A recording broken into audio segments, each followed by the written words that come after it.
Hello, welcome to Ship Nuggets. Yes, Ship Nuggets. We've been talking about stewardship, and it's been great fun just getting into the meat and potatoes, if you will, of this construct called stewardship. So today I'm going to be talking about how to build our capacity for stewardship, for good stewardship.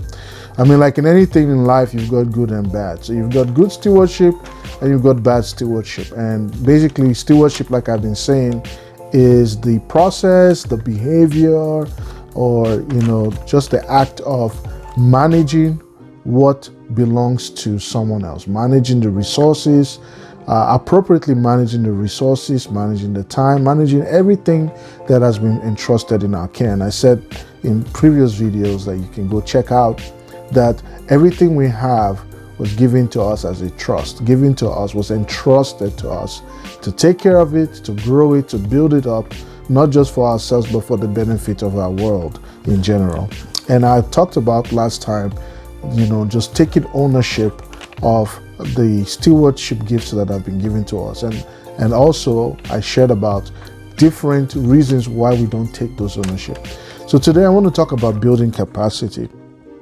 And the first point that I want to make here is that every stewardship responsibility or everything that has been entrusted into us is a function of God's grace and our capacity to handle it. So in other words, whatever you have right now that you're supposed to manage is a reflection of your capacity or your ability to manage that thing. So for example, if I give you $10 right now to manage, that means you're on a $10 level. If you have $50 to manage, I'm using money right now just because it's easier to explain that way. It means that you're on a $50 level. Whatever you have in your hand right now that you're supposed to be a steward of is in direct proportion to your capacity to handle it. In the Bible, we're told about the parable of the talents, which is money, and how a ruler went out and gave certain talents to some of his employees, and he gave each according to their capacity, gave each according to their ability. Now, many times when something is given to you that is beyond your capacity to handle, there's always going to be a problem. You will not be able to manage it, and then you end up losing it. That's just the way nature works.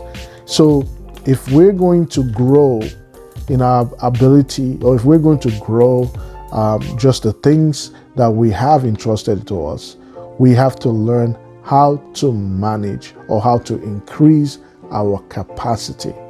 So the first thing there is how to increase your capacity. First of all, acknowledge what you have. I know that sounds like a cliche, but you've got to acknowledge what you have. Whatever we have now is a reflection of our capacity. So if you're at 100 right now, know that that's the level that you're in, and just, take it. Accept where you are right now, but don't accept it to remain where you are, because that's another mistake. Don't say, well, I'm at a one level, or I'm a 0 level, or I'm a 10 level, and so I'm just going to stay there because that's my lot in life. One of the lies that we have believed is that we are all created to be static. No, we're created to be dynamic, interconnected beings. So even if you start at one level, there is a lot of room at the top. You can grow your capacity. You can grow your ability to expand and to manage what you have and grow that thing. If it's a business, you can grow it. You can. Yes, you can. You've got to believe that you can. Well, I feel like I'm like some preacher now. Just kidding. But so you have to build your capacity little by little. Building capacity takes time. It's not something that's going to happen overnight. Many times we look at people, we look at the finished products of people, and we're intimidated by the finished product. What we don't see are the many years of practice and sacrifice that these people had to undertake before they got to where they were. People look at Michael Jackson, for example, and they see him doing the moonwalk and the dance, but they don't know the number of years of study. People look at Michael Jordan, for example. I know I'm dating myself, but hey, who cares? And they don't know the sacrifice that goes. Or Steph Curry, for example, or a Drake, or Beyonce, or any of these people that are out there, or Kanye West, or whoever. And you are in love with the final product. But you don't understand that these people have built capacity over time before they got to where they were. So building capacity takes time. It takes time. It's not going to happen one day. And you're going to build it step by step, little by little. By being faithful with the little, that's how you build capacity. Being faithful with what you have. What does it mean by being faithful? It means that what you have in your hand, you keep it. Don't just keep it without using it. You use it. So if it's the one you have, use it. If it's a little drawing you can draw. If it's a little video you want to do the video. Don't host the conference. Do whatever it is. That little thing. Start the small group. Whatever it is. Start from somewhere, little by little. And even if the numbers are not, don't just give up. Just keep doing it. Manage it without breaking it. In other words, if you have that little, manage it without breaking it. Don't manage it to the point to where it breaks, to where you can no longer use it. Right? Manage it. Be sensitive with it. Protect it. Grow it and expand it without losing it. You know, many times people want to just scale up. You want to scale your business up. You want to scale, you want to grow. You know, a lot of people, they go to the venture capitalist and they want to get the money and they grow the business quite all right, but they end up losing it because they did not manage their capacity expansion. They didn't manage their growth. Everybody wants to grow, but you have to also know how to manage growth.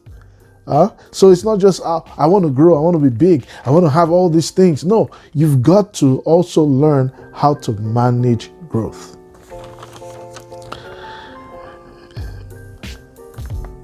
Work it without giving it out. Work it without giving it out. What I mean by that, I'm saying work the thing, work it out, work it out, work it out. Put some time into what you already have and get good at it. Get good at it. And then finally, be trustworthy. Be trustworthy.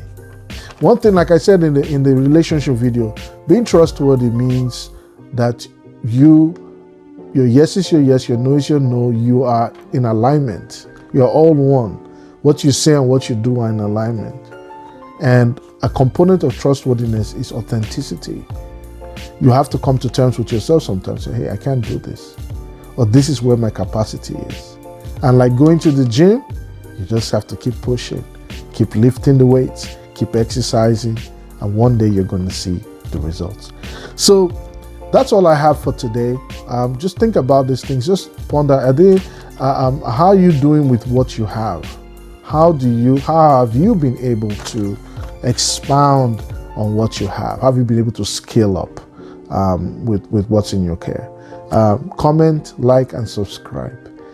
Thank you for watching. And again, like I always say, let's keep sailing to the top.